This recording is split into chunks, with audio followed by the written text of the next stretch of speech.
Salut à tous, bienvenue sur ICTV. Pour soutenir la chaîne, abonnez-vous et likez. C'est parti.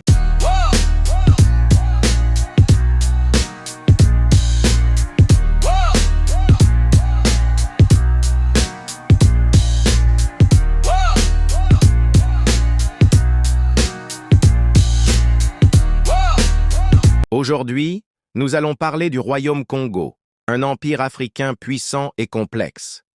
Le Royaume Congo, également connu sous le nom d'Empire Congo, était un État précolonial africain puissant et influent qui a prospéré en Afrique centrale du XIVe au XIXe siècle. Son territoire s'étendait sur une vaste région comprenant des parties de l'actuel Angola, de la République du Congo, de la République démocratique du Congo et du Gabon. Origine et fondation. Les origines du Royaume Congo remontent au XIVe siècle, lorsque des groupes bantous ont commencé à s'organiser et à se fédérer sous l'autorité d'un chef suprême, le Mani-Congo.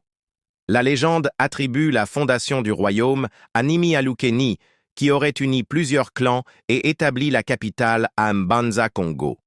Organisation politique et sociale. Le Royaume Congo était une monarchie centralisée avec une structure politique complexe. Le Mani-Congo, considéré comme un chef divin, détenait un pouvoir considérable. Il était assisté par un conseil de nobles et de fonctionnaires, et le royaume était divisé en provinces administrées par des gouverneurs. La société Congo était hiérarchisée, avec une noblesse, des hommes libres, des artisans et des esclaves. L'agriculture était la base de l'économie, avec la culture de manioc, de haricots et de mil. Le commerce était également important, avec des échanges de sel, de cuivre, d'ivoire et d'esclaves.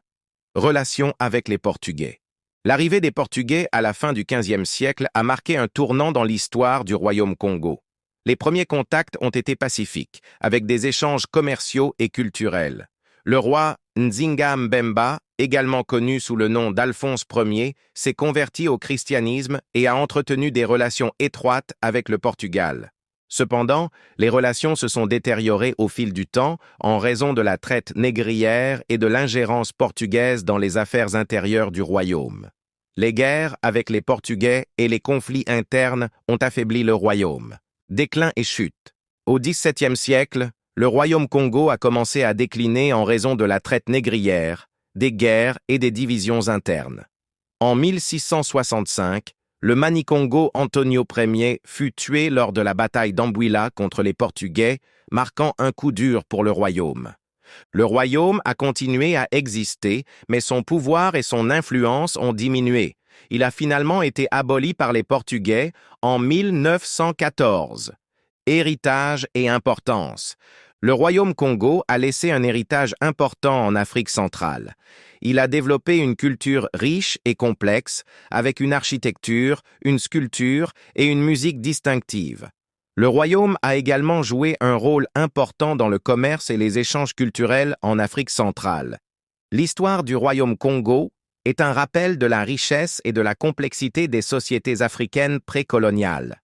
Elle souligne également l'impact dévastateur de la traite négrière et de la colonisation européenne sur l'Afrique.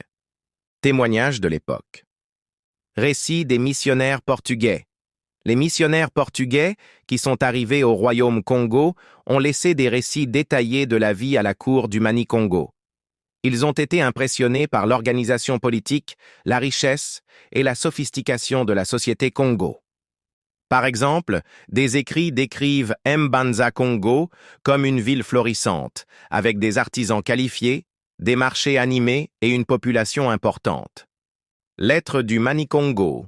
Les lettres échangées entre les rois Congo et les rois portugais témoignent des relations complexes entre les deux royaumes.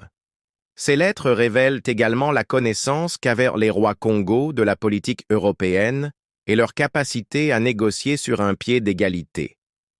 Les lettres de Nzinga Mbemba, Afonso Ier, au roi du Portugal, mettent en évidence les tensions liées à la traite des esclaves et à l'ingérence portugaise.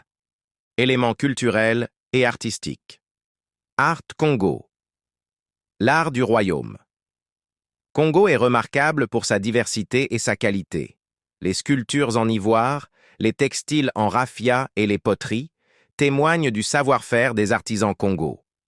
Les crucifix Congo, qui combinent des éléments chrétiens et des symboles africains, sont un exemple unique de la fusion des cultures. Musique et danse. La musique et la danse ont joué un rôle important dans la vie sociale et religieuse du royaume Congo. Les rythmes complexes et les danses élaborées étaient utilisés pour célébrer les événements importants et pour communiquer avec les esprits. Langue Kikongo. La langue Kikongo, qui est encore parlée aujourd'hui, est un témoignage de l'héritage culturel du royaume Congo. Elle a contribué à l'identité culturelle des peuples de la région. Héritage contemporain. Mbanza Congo, patrimoine mondial de l'UNESCO.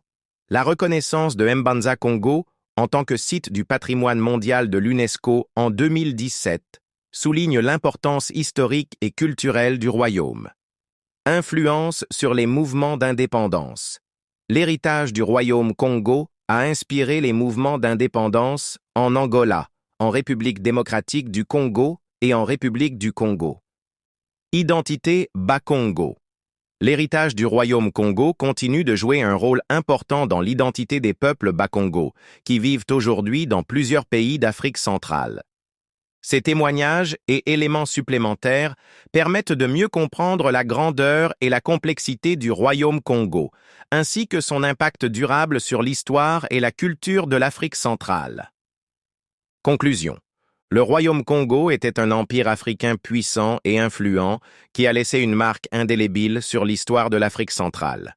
Son histoire complexe et fascinante continue d'inspirer et d'éduquer les gens du monde entier. N'oublie pas de vous abonner et liker pour soutenir la chaîne.